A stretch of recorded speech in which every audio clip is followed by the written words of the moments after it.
Coming up on Chasing the Natty, I hope you all enjoyed our Way-Too-Early Mock Draft special last week with our group of immaculate CFF experts and their incredible analysis. Today, Chris Moxley and I are going to break it down even further than that, going round by round and pointing out the picks and potential trends that interest us the most for College Fantasy Football 2024. All that and more coming right after this.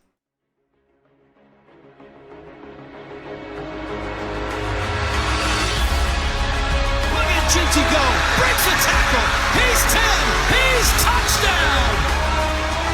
Cook's gonna throw the deep ball, and Burton past the defense! Touchdown, Luther Burton! Milrow gonna run it again, got a lane, kicked in the turbo, Milrow! Goodbye, touchdown Bama! This is Chasing the Natty, a college fantasy football podcast.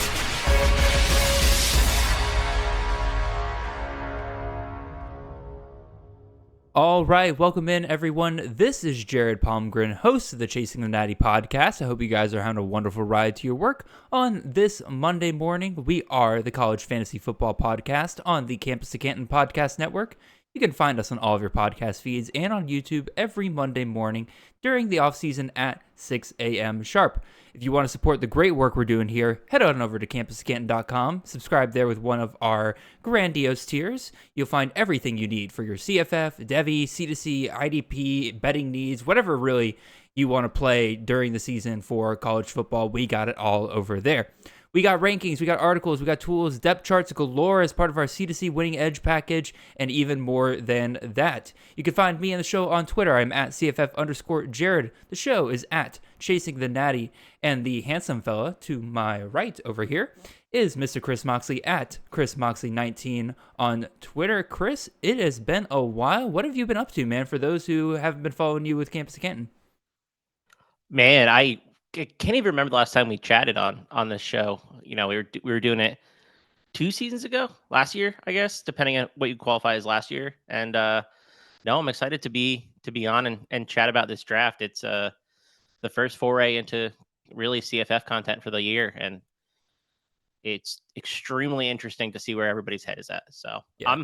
I'm still getting caught up. I feel like just the amount of movement that we're having. So for sure, glad that we're trying to decipher all of this.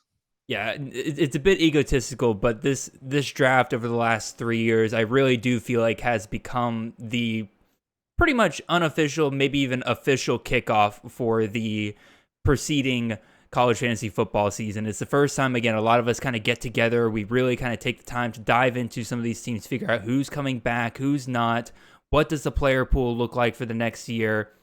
You give everybody really a starting point for this next year. As we'll probably talk about here today, I don't think that this draft is going to be super representative. It's going to be somewhat representative, but it's not like there's going to be things that change over the next couple of months as we understand teams better, as we understand players coming back a little bit better, as we see a couple of big-time transfers that'll probably happen in the spring.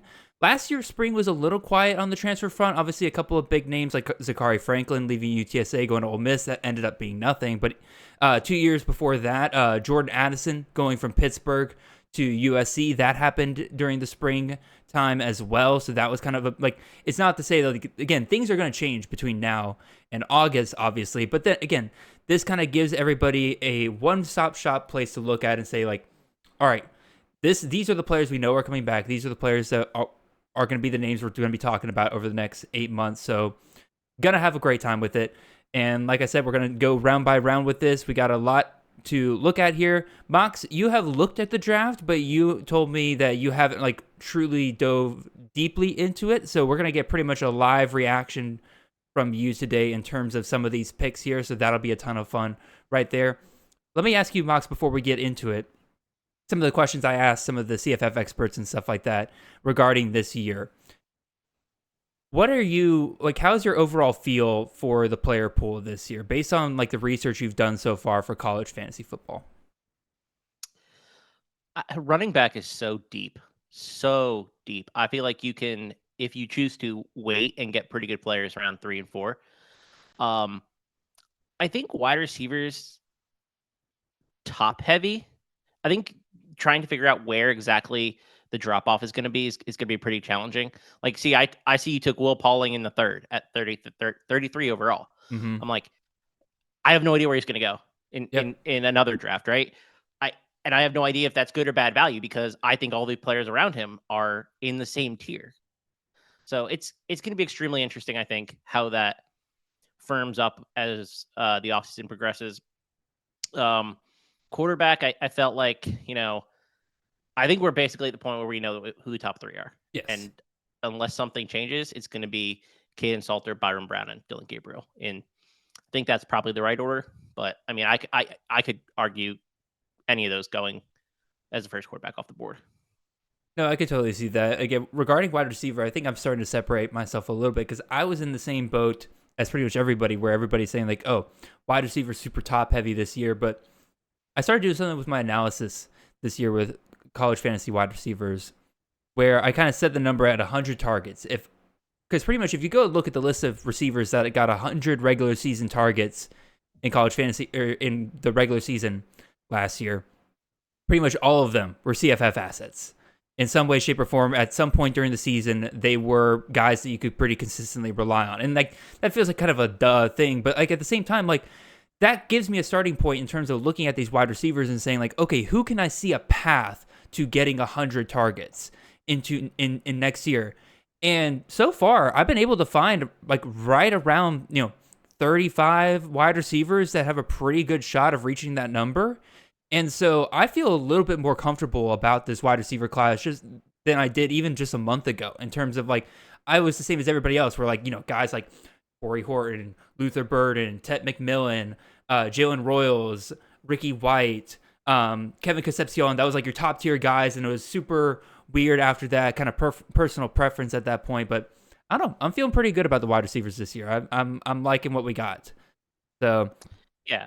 I think that 100 number is pretty interesting, right? Because you had 50 players who did that last year, I think, or 54, 53, something like that.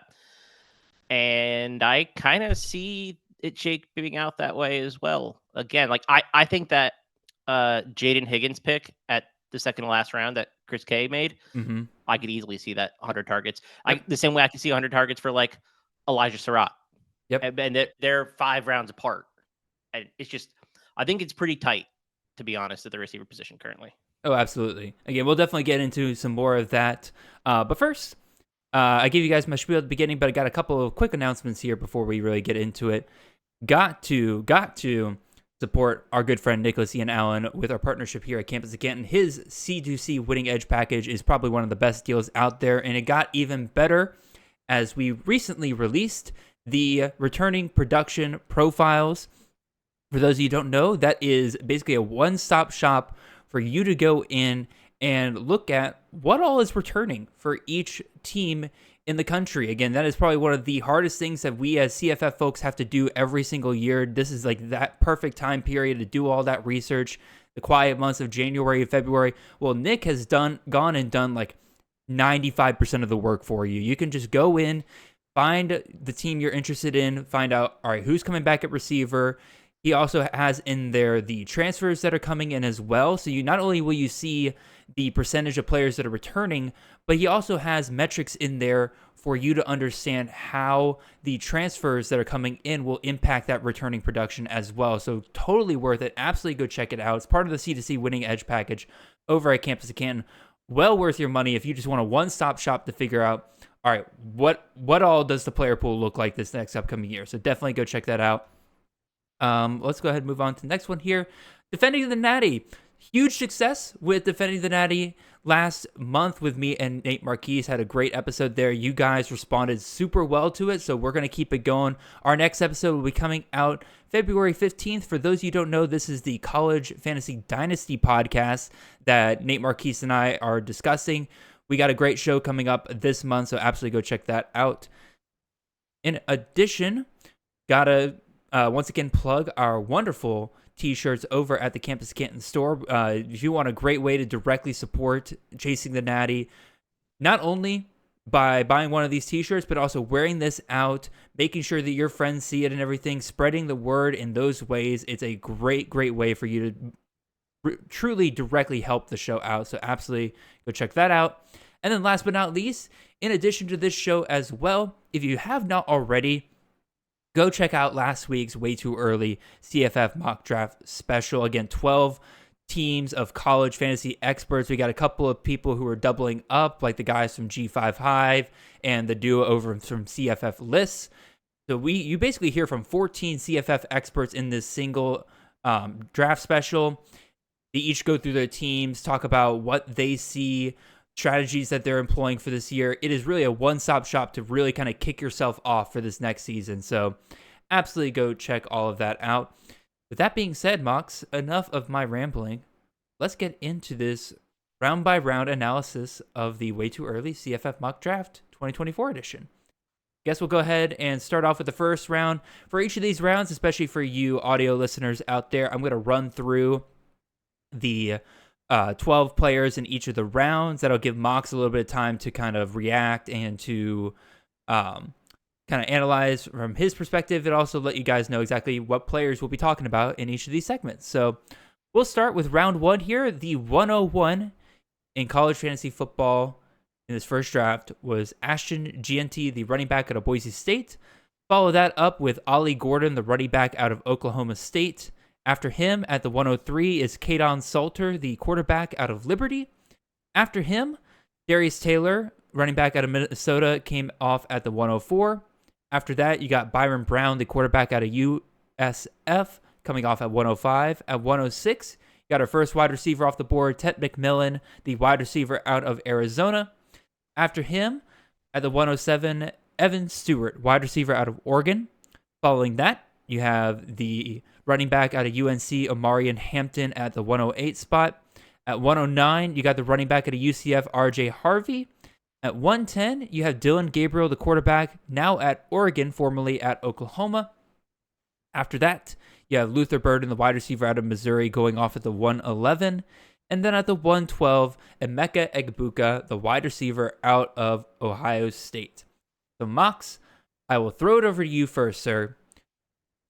Of these 12 guys, what stands out to you the most?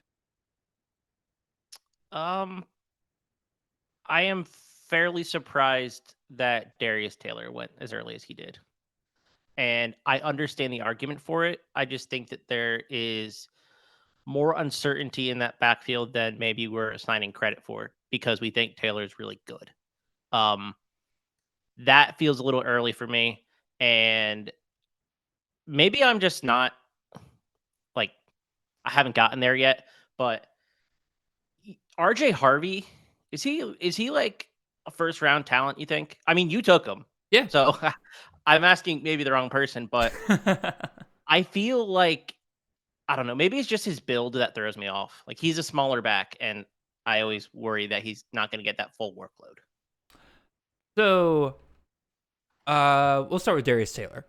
Darius Taylor, again, I think I agree with you that of the 12 picks here, I would say that Darius Taylor is probably the riskiest play out of these guys, except for maybe Evan Stewart, wide receiver out of Oregon from Texas A&M there, because of the fact that, one, Minnesota running backs tend to get hurt because of how much workload they tend to get.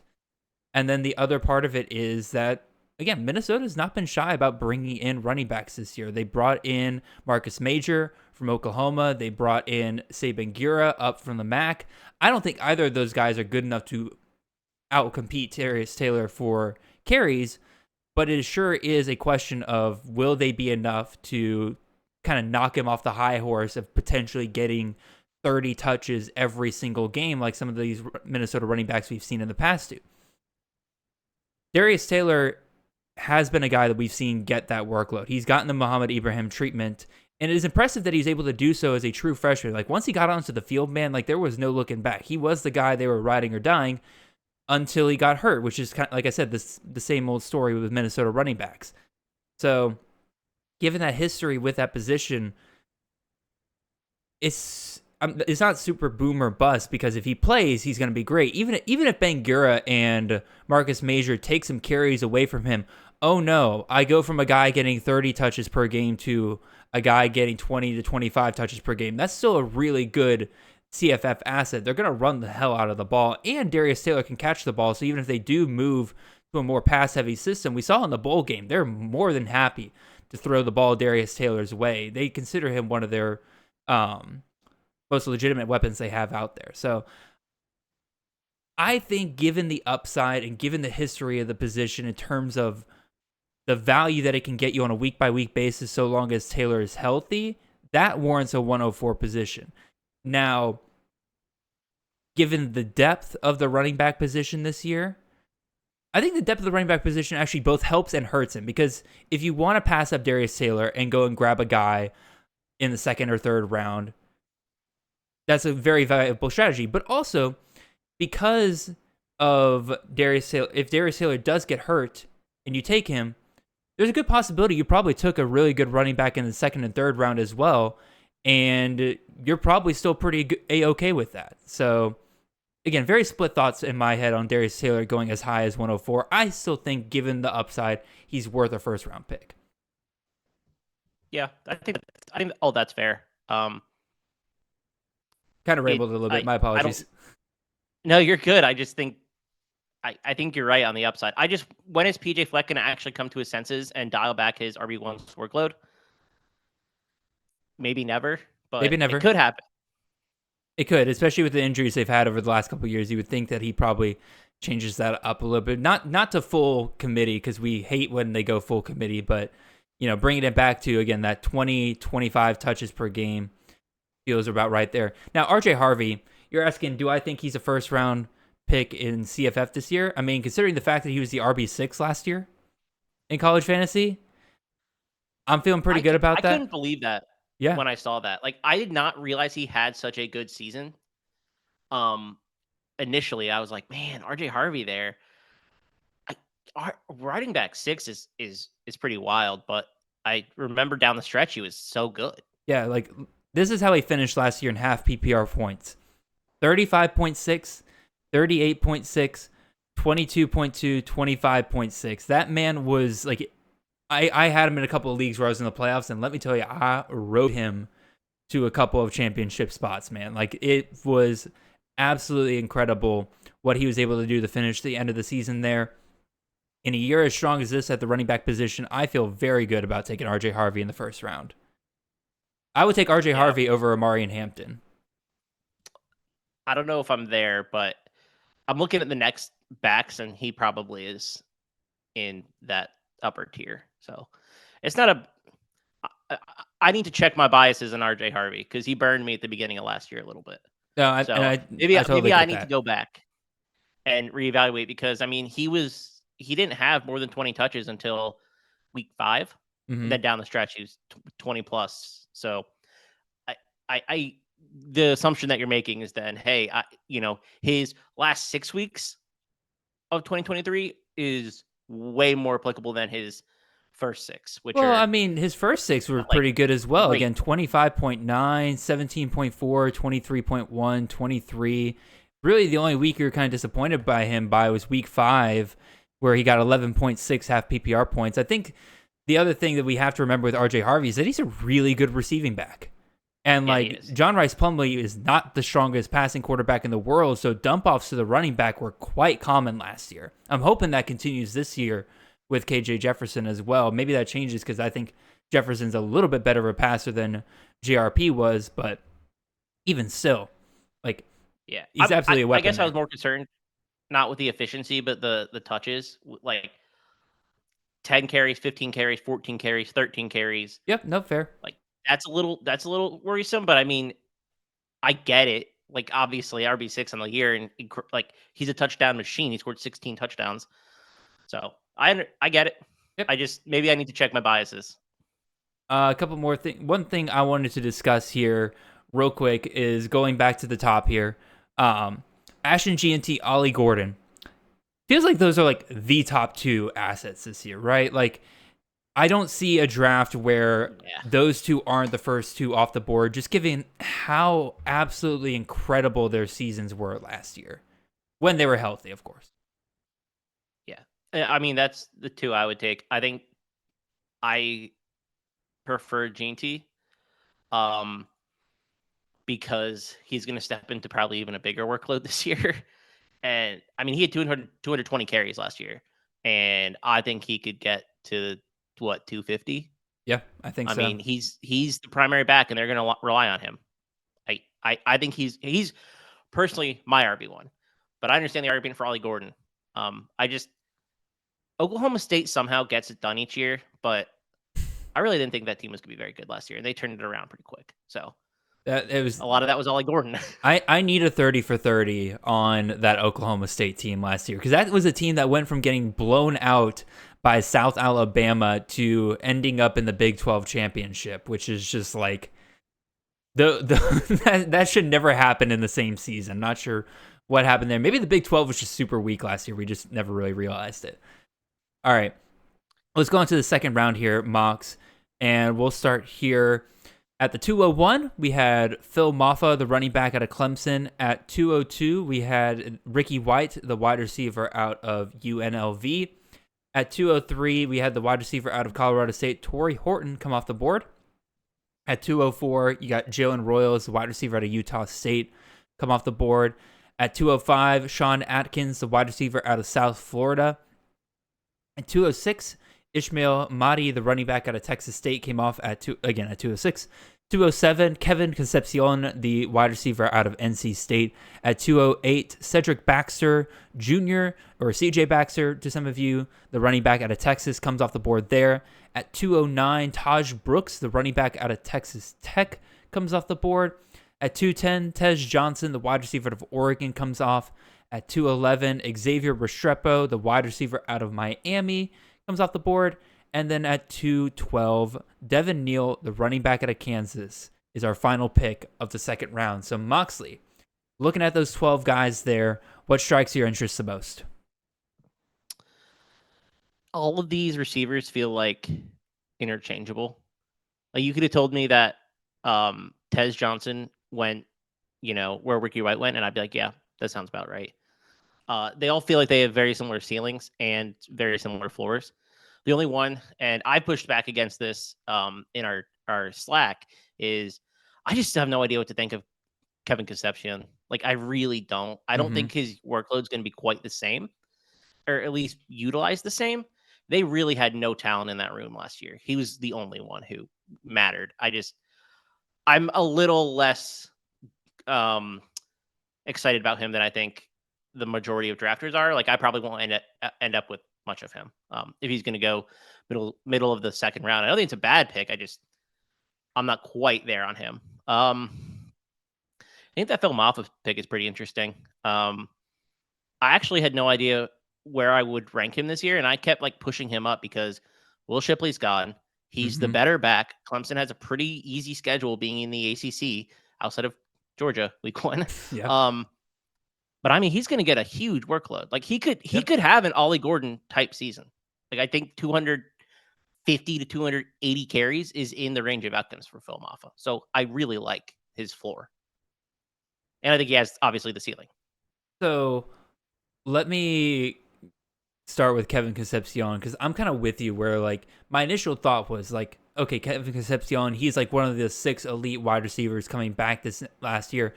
Wide receiver 16 as a true freshman last year. That is super, super impressive. You want to, you would think that, if he did that his true freshman year, there's nowhere but up from that point, right? Well, he was super efficient, very impressive, obviously. He did what he was able to do last year in the regular season with 95 targets. And, again, didn't quite hit that 100 target threshold that I would love to see. But I think that there is a natural thought process that he will probably get above that 100 target threshold this year, given the fact it's another year in the system. Clearly, he is a guy that they want to feed and feature in that offense. So he'll be the leading wide receiver in this NC State offense again. Hopefully, Grayson McCall is as good as we think he'll be and can provide what we need in order for Concepcion to be flourishing. Which, if Brennan Armstrong, in the washed-up nature that he was in last year, was able to do so, I have no problem expecting Grayson McCall to do the same. And, again, Robert Anae's had tons of history with featuring wide receivers. Again, Aronde Gatson during his time at Syracuse, yes, tight end, whatever.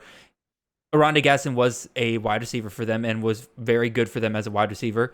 A couple years ago, in that incredible year that Virginia had with Brennan Armstrong and Robert Anae, Keaton Thompson reached 112 targets. And so, again, the path is there for Concepcion to be great for them this year. I just don't really see how he gets into that next elite tier where, again, I put that threshold like 100 targets, right? Like, that's a good CFF option. If you can get like above 120, that's where I think that you're getting into that elite tier where you belong in the first or second round. And given the history with Robert Anae's system, the fact that his best wide receiver got 112 targets in the regular season with Keaton Thompson that year at Virginia, and they're also bringing in Noah Rogers and Wesley Grimes to kind of help distribute those targets a little bit, I don't see Concepcion quite as that elite wide receiver, if that makes sense. That's where I'm at, right? They had nobody in that room last year. Like, honestly, nobody. Yeah, I thought it was one of the worst Power 5 receiving rooms in the country. Now they actually have someone competent who, well, I'm not sure what his ceiling is. Noah Rogers, I don't think he was quite as good as his recruiting grade suggested. He's certainly an upgrade, though. Mm-hmm. And I think Wesley Grimes is pretty good. So, yeah, Casey Concepcion is going to have probably 110 targets, assuming he stays healthy. I'm just not quite there. He's utilized in like extremely manufactured touch ways. Mm-hmm. And so he will get his touches. He will probably get 8 touches a game between, receiving and rushing. Mm-hmm. I don't see that ceiling there. Like, I do see that ceiling for someone like Tez Johnson who went after him. Yep. Because of how he's used and because how explosive he is and not understanding what Evan Stewart's going to be yet. Like, I think there's risk in that pick as well, but I've already seen him do it with good players around him. I haven't seen that from Casey Concepcion yet. So that's the concern that I have. No, for sure. And then Phil Maffa, again, he was one of the guys that I wrote down as somebody to talk about this round. And to me, it feels like he's being drafted at his ceiling in this mock. Again, you're right, Moxley. There's a path for him to have an absolutely incredible season this year. We saw, like, with when Will Shipley went down, Phil Maffa just performed better as a down-to-down back for them. When Will Shipley was taken off the field, Maffa came in and felt like an instant upgrade at any given time there. His 4 touchdowns in the bowl game were incredible, even though he had, I think, right around 10 touches. Wasn't like a super. It was a pretty crazy touchdown efficiency in that game. So obviously you can't expect that in the regular season at the same time. But like I said, the path is there for him to be absolutely incredible. And just look at what Clemson's running back recruiting has been over the last couple of years. There's really nobody in that room that you look at and say, like, oh, that's going to be the guy that's going to compete with Maffa for touches this year. So the path is there.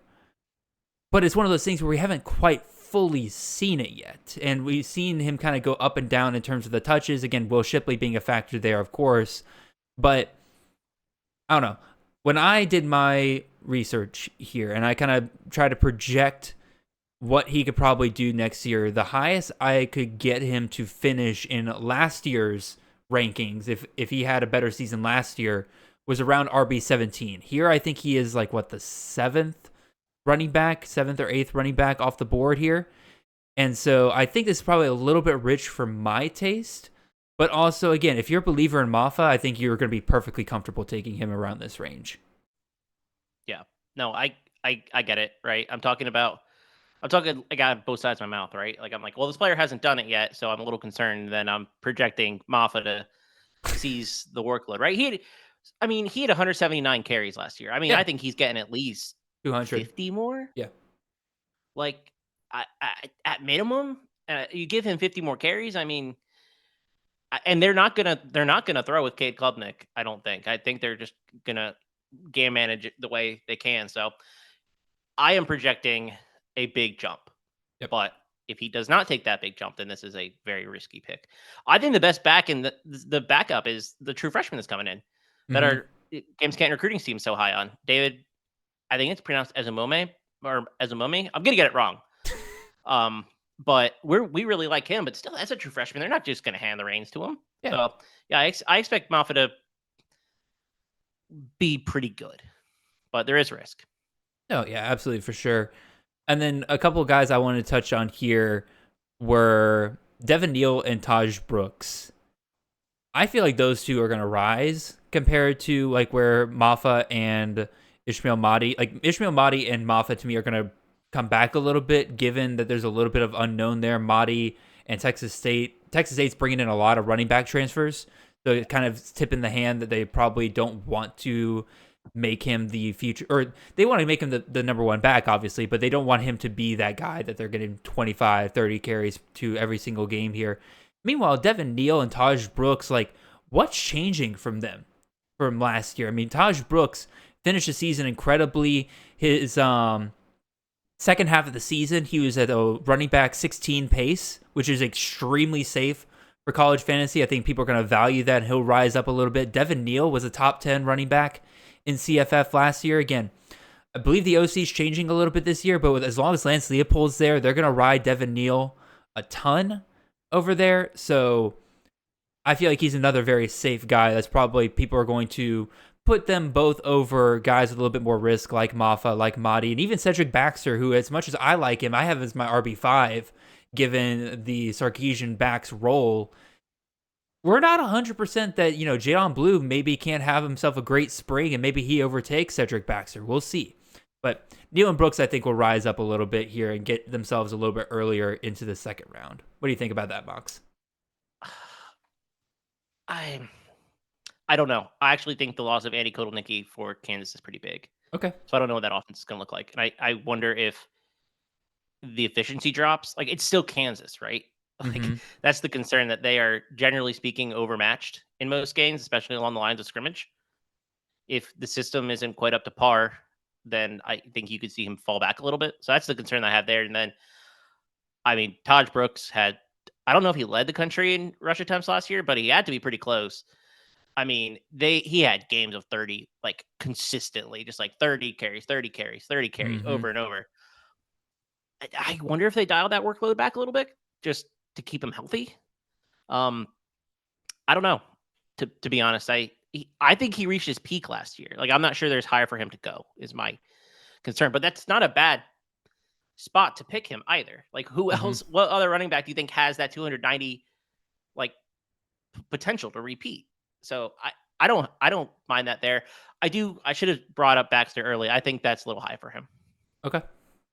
I think given the system, like, I would be perfectly comfortable, especially if I had another running back taken in the first round. Like, if he somehow fell to me at the end of the second round and I had Ashton Jeanty or Ollie Gordon, heck yeah, I'd take the shot on Cedric Baxter. That's a massive upside shot as my second running back. If I went into the season with the Mike Gundy RB and the Steve Sarkisian RB as my top two running backs, I would consider myself the prohibitive favorite going into the season. I didn't think CJ Baxter was very good last year. No, to be honest, that's the concern I have. Like, I just didn't think he looked good. I would agree with that. That's my biggest issue. But I think it also says something that when they needed a backup, they immediately went to him over Blue. Now, Blue had himself some really good games near the end of the year that I think will make the spring a bit more interesting. But I think it says something that as a freshman, Baxter was looked at as probably the primary backup from the beginning. Yeah, I mean, Blue is still coming off an injury. That's also true. I wonder if he was healthy, if it would have changed at all. I don't know. That's part of the risk with that selection. That like all of those factors are going towards that. Alrighty, let's move on to the upside. Yeah, and then there's the upside. Let's move on to round 3 here. At 301, we got Jaden Ott, the running back out of Cal. At 302, Joey Hobart, the wide receiver out of Texas State. At 303, DJ Giddens, the running back out of Kansas State. At 304, Jalen White, the running back out of Georgia Southern. At 305, Eugene Wilson III, the wide receiver out of Florida. At 306, Jordan James, the running back out of Oregon.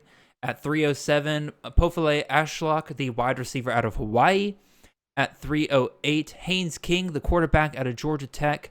At 309, Will Pauling, the wide receiver out of Wisconsin. At 310, Donovan Edwards, the running back out of Michigan. And then at 3-11, Damian Martinez, the running back out of Oregon State. And to round out the round, I guess, at 3-12, Mekhi Hughes, the running back out of Tulane. So, Mox, what stands out to you here, man?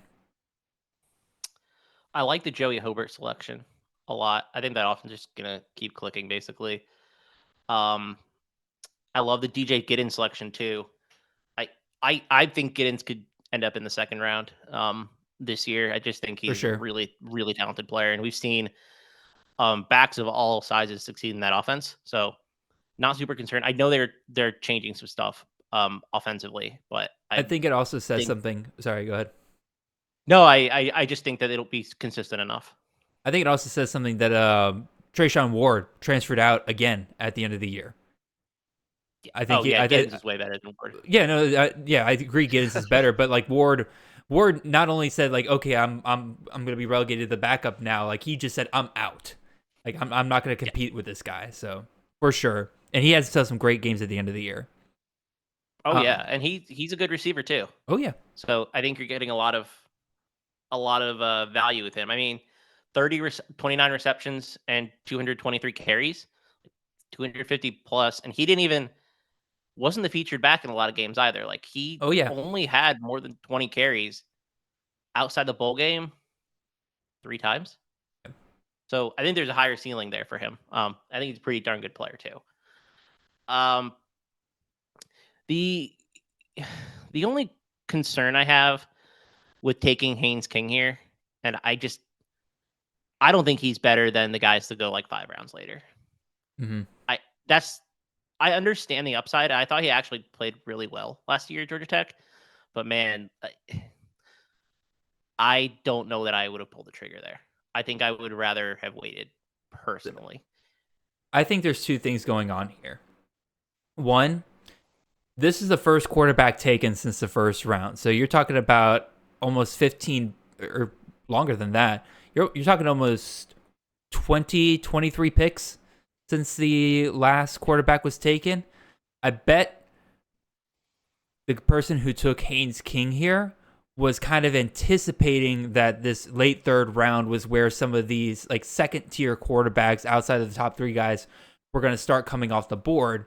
And I think that gamble did not pay off because we don't see another quarterback. I'll go ahead and spoil this. We don't see another quarterback go off until the end of the 4th round. And then one quarterback's taken in the 4th round, one quarterback's taken in the 5th round, and the 6th round is where you see quarterbacks really start flying off the board. So I bet if that person had to do this again, they probably would have waited a little bit longer and grabbed some of those guys that fell a little bit further. Maybe that's going to cause Haynes King to fall down a little bit. That's where I think he's going to end up shifting, is back towards those groups. But also at the same time, Mox, you're talking about a guy that was QB8 last year. Now, granted, a metric boatload of rushing touchdowns. He was incredible in the red zone last year. That's part of the reason why he was so incredible. And also, like, it kind of answered the question of what would Todd Monken's offense look like at a school that did not have a defense to constantly prop it up, and how would that impact it for fantasy? Because Buster Faulkner basically was running the Todd Monken system at Georgia Tech, given his experience at Georgia. And so you go there, that's an offense that can be super efficient, super great when they're forced to score constantly. And we saw that with Haynes King when the guys are actually out there for all 4 quarters.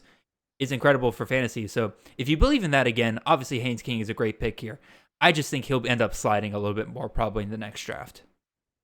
Yeah, I think so too. I understand the logic of trying to beat the run to get your guy, though. I mean, it's smart, especially if your Haynes King is my QB4, which for this person it was. Mm-hmm. I see the value slip so much further. I'm like, but that's 2020, right? Like you don't know exactly how the draft is going to go, especially the first draft of the year. For sure. So, a couple of guys I really like in this draft. Again, obviously the running backs here are. It just continues to show just how deep this running back group is. Again, Ott, Giddens, White, Martinez. Those are all guys I had in my top 15. And then guys like guys like James and Mekhi Hughes and even Edwards to an extent, I feel pretty comfortable with, especially if you're getting those guys as like your RB2s, RB3s even. If you're going with a 3 RB strategy to start off with your draft, I feel very comfortable with those guys. But I really like 3 of the wide receivers in this range: Joey Horbert, Pofale Ashlock, Will Pauling. I mentioned earlier, 100 targets where I like to get, 120 I start considering elite. Pauling, Ashlock, Hobart, all 3 guys that I can see getting 120 plus targets this next upcoming year, and you can get that in the 3rd round. Oh baby, I'm loving that. I'm feeling very, very good about all 3 of those picks. Again, I'm a little biased with the Pauling pick because it was my pick, but given how he ended the year, man, like I don't see how he just doesn't pick up where he left off next year. Yeah. I mean, receivers just so deep in this round. It's pretty incredible how much value you can get. I have no idea what's going to happen in the Hawaii offense. They're talking about running it a little bit differently, like not a true air raid, more like tight end heavy, not heavy, but like actually use a tight end. So I'm curious what that offense is going to look like. But I mean, you saw what Ashlock did as a freshman, so I think we feel pretty good about projecting him forward. Yeah, no, for sure. And I love. Go ahead. No, I was just gonna say I love the Mekhi Hughes pick too. That's another high floor player who has like 300 touches, 300 touch ceiling, considering what John Summerall did with Kamani Vidal at Troy. Like, I don't think he's too worried about riding his guy. And Hughes was that for Tulane anyway last year. Yeah, the only risk I could see is like, again, Summerall comes in just for some reason, any off the field issues, like he's just like, I don't like Hughes. We're gonna ride somebody else. But like that's something you cannot predict. Simple as that. The Hawaii comment is interesting because, again, I think I'm not too terribly worried about it because given what Timmy Chang, he worked under Jay Norvell over there at Nevada for a long time. So you're talking about a guy who's been there when he's had like a really good tight end and everything like that with Cole Turner, and they still had really productive wide receivers there. And it doesn't really impact me that much if Ashlock, or regarding Ashlock and then later Stephen McBride, I think both those guys will be just fine. It just really gives a third target for that offense to run through. The major question with the Hawaii offense is, can Braden Shager actually become a better quarterback? And that's probably the thing I'm most worried about because he really limited the upside of Ashlock and McBride at times last year. Yeah, I think so. Personally, I think you're going to see a better version of him. But for Pofele Ashlock, it probably doesn't matter. His ADOT is pretty darn close to the line. Like he gets manufactured touches, even though he's like 6'2". So he will get his touches. It's just, will the offense be explosive and hit downfield shots? I don't know. That is a major question. I agree. All right, anything else I want to talk about in this round? Nope, pretty much hit everything there. So let's go ahead and move on to round 4, round quattro. And at the 401, we got TJ Harden, the running back out of UCLA, coming off the board. At 402, Jalen Buckley, the running back out of Western Michigan, coming off the board. At 403, Elijah Surratt, the wide receiver out of Indiana, comes off the board. At 404, the running back out of Liberty, Quentin Cooley, comes off the board. At 405, Alec Iomenor, the wide receiver out of Stanford, comes off. At 406, Rock Taylor, the wide receiver out of Memphis. At 407, Trey Harris, the wide receiver out of Ole Miss. At 408, LaQuint Allen, the running back out of Syracuse. 409, you got Jamal Pritchett, the wide receiver out of South Alabama, hopefully there to replace Colin Lacey. At 410, Easton Messer, wide receiver out of Western Kentucky, taking over that slot role over there. At 411, Brennan Presley, the wide receiver out of Oklahoma State. And then at 412, our 5th quarterback off the board, I believe, Garrett Green, quarterback out of West Virginia. Excuse me. So, Mox, who stands out here, man? I'll do a good and a bad. Excuse me. Sorry. You're good. I'm not sure I would take Elijah Surratt here. A huge step up in competition. Probably improved quarterback play, to be honest, with Curtis Rourke. But it's still Indiana, and I really need to see it from him before I want to take him this high. I just think It's a big adjustment, and it could go not super well. I think getting LaQuint Allen here is pretty cool though. Like that's pretty late for him. I thought he would have gone higher. I think he has untapped upside, and I'm very interested to see how that staff uses him. I think he could be pretty prolific as a receiver if they want to use him that way. Mm-hmm. So I like him, especially as my my RB2. Like that's a pretty good RB2. I'm loving that our minds are melding so much here, Mox, because those are literally the two names that I wrote down to discuss in this round. Again, Elijah Surratt, you kind of nailed it on the head. Like he is a Power 5 wide receiver in my opinion, right? Like he showed it last year playing for James Madison. You watch the film; he is a dude that looks like he would perform well at pretty much any level of college competition. Like I was super impressed by him. His finish last year was on pace. If he had gone through the whole season at the pace he did after the bye week, was on pace for 116 regular season targets, was explosive, played all over the field, out wide in the slot, pretty much did whatever James Madison needed to do. He's following his coaching staff, which is certainly something you like to see there, even if he is jumping up in Power 5 competition. My thing is that, like you said, Mox, we can't fully just project. I think we can actually, let me say that again. I think we can project volume again here, which is why I do think that he is a CFF relevant asset. I have him at wide receiver 35 currently. So I do think 116 targets is perfectly possible for him. And I do think he'll clear that 100 target threshold I've been saying. My problem is, does his ADOT drop? Does his completion percentage drop in terms of which balls he's able to bring in? That is going to impact him in a pretty big way. Is his touchdowns going to be much more limited than what he had at James Madison? Because James Madison could run roughshod over a ton of those Sun Belt programs over there, and he could have 2 or 3 touchdown opportunities per game. How many is he going to get with Indiana? How much do you trust Curtis Rourke? Curtis Rourke, we liked him in the MAC, but again, moving up to Big Ten, that's a huge jump in competition for him. And again, we've seen Curt Cignetti work some real magic with some terrible quarterbacks the last 2 years. So I trust them on that front. But I'm with you, Mox. 4.3 to me is just a little bit too high. I'd be more okay with him going off like maybe round 6. I think round 6 I'd be a bit more comfortable. What about you, Mox? Yeah, that's kind of where I'm at. I don't know, to be honest, what to expect from that Indiana offense this year at all. Really, that's I think one of the most difficult teams to project. And then for LaQuint Allen, I pretty much had the same thought as you, but maybe in the other direction, because I currently have him as my RB36. And as if you were to project him from last year, right? He finished as, let me see. Yeah, he finishes the RB31 last year in college fantasy. Now, granted, obviously some serious issues with Syracuse to end the year. Quarterbacks going down. He had a tight end basically playing quarterback, running a triple option offense in some way, shape, or form for the Orange. So clearly things were just kind of messed up at the end of the season. Hopefully they get a much better coaching system going on there to finish the year. But because of that coaching change and because of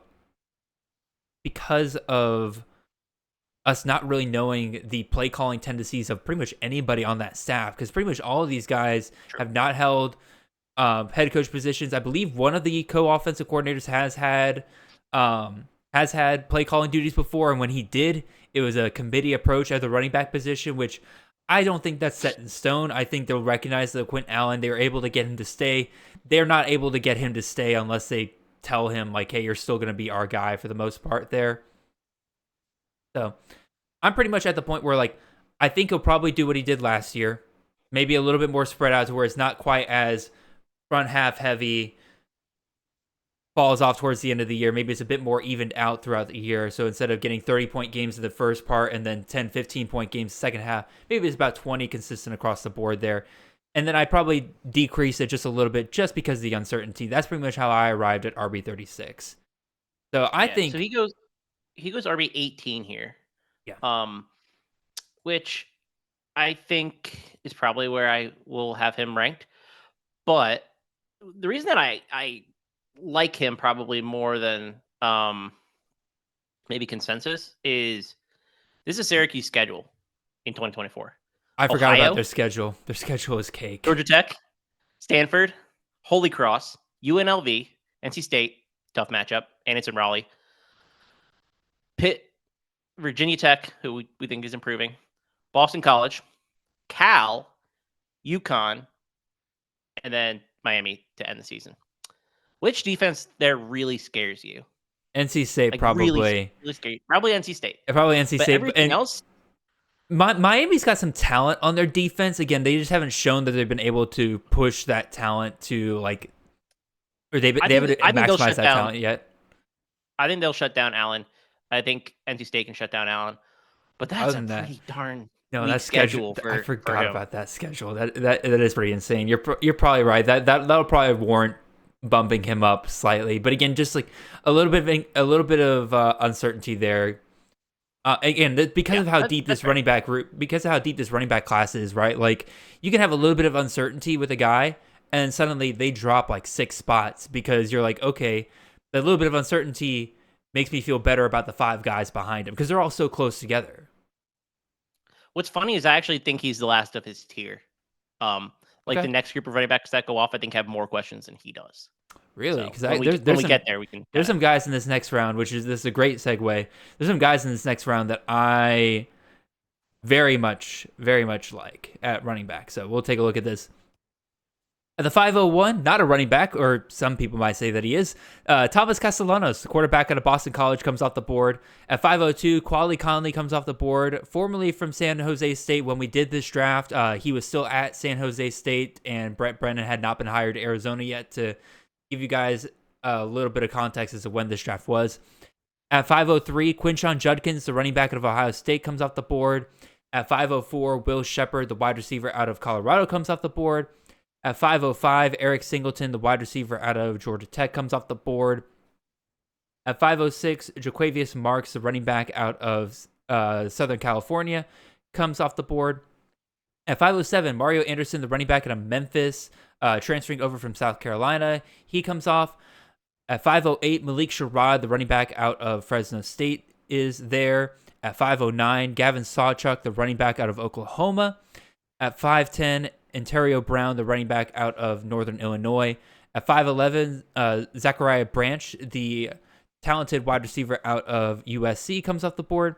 And to round out the round, we got Derwin Burgess, the wide receiver out of Georgia Southern, coming off at 5'12". So, Mox, let's just continue our conversation from the last round here.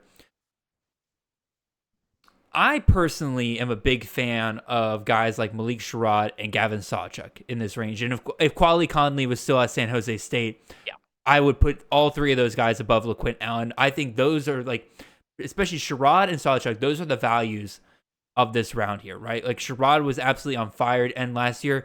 Sawchuk was, to end the year, his last 6 games, I believe it's his last 6 games, was on pace for an RB10 season. So if he picks up right where he left off, you're getting an insane value here in the 5th round. But is it the other guys like Judkins, Marks, Anderson, and Brown? Are those the ones that kind of give you a little bit more pause? Yeah. I'm not really sold on Jaquavius Marks actually being a good running back, to be frank. I don't think I'll draft him at all, really. I've done that every year with him. I just don't ever draft him because I'm not sure how good he is. I don't think Mario Anderson's as good as Blake Watson is. I think Mario Anderson's pretty good. Don't know what to expect of that split there, though, if there is going to be one. Mm-hmm. I like Malik Sherrod, though. I'm with you on that. I have no idea what to think about Gavin Sawchuk's workload. I don't know that they want to run him as much as they did to end the year. And I actually think that the transfer they brought in, Sam Franklin from UT Martin, is not a bad player. No. So pretty interested to see how that room shakes out. Because I think they want to get a little bit more committee-ish just to keep guys fresh. But I don't know for sure. So I don't have a strong feeling on Sawchuk, to be honest, one way or another. No, I gotcha. And again, to me, this round, you were talking about, this is the tier drop for running back. This is where in the draft, when we were drafting, I started to kind of feel like this is where things start getting very much more unsettled. This is where guys start, this is a bit more pick your guy. your preference here. I see a lot of movement among these guys here in the near future. Like Sawchuk, I said, again, top 10 running back pace. I could see him moving up into that third or fourth round range because, people take him as a second running back, take that upside there. Will Shepherd, there's wildly different opinions this year on how to treat this Colorado offense. I think you'll have groups of people where Will Shepherd, if they think that offense picks back up and he gets that Xavier Weaver role, he could be a guy that moves up from the 5th round. But there could be a group of guys who are completely off of Colorado, right? And you're not going to see Will Shepherd or any of those wide receivers from Colorado come off the board until maybe like the 10th or 11th round. I could see that him moving up and down. Judkins, another one, right? Like, different groups of people are going to view that backfield for Ohio State differently. Some people are going to be fully off of both of them. Some people are going to prefer Henderson above him. Judkins, some people are going to view Judkins as less. He can move up and down. We'll definitely see. Zachariah Branch, another one. And this is where a conversation that Chris K and I were having on Twitter the other day where, again, we love the talent, right? Like, Zachariah Branch looks incredible as a freshman year. You think he can only improve in his sophomore year. But Lincoln Riley has not had a wide receiver top 70 targets in the regular season for years now. And so that very much caps his upside as a CFF pick unless you think he can break off a 50-yard touchdown pretty much once every other game. So, I don't know. Not saying he can't. Not saying he can't. That's what I'm saying. Like, that's where, like, if I didn't believe he couldn't do that, I would be like, this is one of the worst picks in the draft. But because I think he can do that, I can understand why somebody could take him as high as this. But also, I would understand why somebody would wait until maybe the 10th round and could potentially push him down later. I don't know. I think his range of outcomes is very wide because I don't think he was quite there as a route runner. So what you're getting is probably manufactured touches, like a couple of other receivers in this, right? Mm-hmm. So how many of those touches is he actually going to get? I don't know. I probably would not have taken him here. I probably wouldn't have taken Will Shepherd here either. Just like you said, both of those situations have so much uncertainty, but also a lot of upside. So I understand taking the stab at the player. It's just, what do you do? And favorite pick. The one thing I'll say about Judkins. Oh, go ahead. Sorry. The one thing I say about Judkins is Henderson going where he did. I don't think that's going to continue, and we'll get to that pick later. But the gap between them should not be close. It should probably meet in the middle. Yeah, I agree. That stuck out to me when we were doing this draft. For those, I'll go ahead and spoil it. Henderson doesn't go off for another 4 rounds, so the gap between those two guys being 4 rounds feels just a little ridiculous in my opinion. So I agree with you. Those guys will probably shift towards one another as this goes on. A lot of negative talk this round, Mox. Who's your favorite pick out of this draft or out of this round? Excuse me. It would have been Conley if Brett Brennan hadn't left. I know. Okay, if Conley goes to Arizona, no, probably not. Well, Jonah Coleman is gone. Potentially, but part of what made him so good is that he played at San Jose State. That's true, right? Like, it's a step up in competition. In the Big 10 or Big 12. It's probably Malik Sherrod. Yeah, I think Sherrod's a pretty darn good pick there. I probably would have taken him around earlier, to be honest. I think he belongs in that range. So maybe Allen's not the end of that tier. Maybe it's Sherrod. And I need to do a little bit more into Gavin Sawchuk because I know a lot of backs left that running back room, and Tawi Walker and Marcus Major both did. Mm-hmm. And he's added size too because he's really darn tiny when he came into Oklahoma, and he's gotten close to 200. So maybe they're willing to use him more as a feature back if that's the case. So yeah, and that's why he was so quiet to start the season because he still wasn't quite where they wanted him to be. From what I remember, Nate, you're the Oklahoma expert. You can DM me after this and tell me the full story and everything. But I do remember like that was part of the deal was that like once he got to where they wanted him to be, that's when they started riding him a lot more. So we'll see. All right, let's go into round 6, almost 2/3 of the way through this. At 6:01, KJ Jefferson, the quarterback out of Central Florida, formerly of Arkansas, comes off the board. At 6:02, Jackson Dart, the quarterback out of Ole Miss. At 6:03, Colin Lacey, the transfer wide receiver from South Alabama, now at Louisville. At 6:04, Carnell Tate, the wide receiver out of Ohio State. At 6:05, Jaheim White, the running back out of West Virginia. At 6:06, Seth Hennigan, quarterback out of Memphis, comes off the board. At 6:07, Nico Iamaleava, quarterback out of Tennessee, comes off. At 6:08, Kyron Lacey, the wide receiver out of LSU, followed up by Shedeur Sanders, the quarterback out of Colorado, at the 6:09. At 6:10, you see Abu Sama III, the running back out of Iowa State, comes off.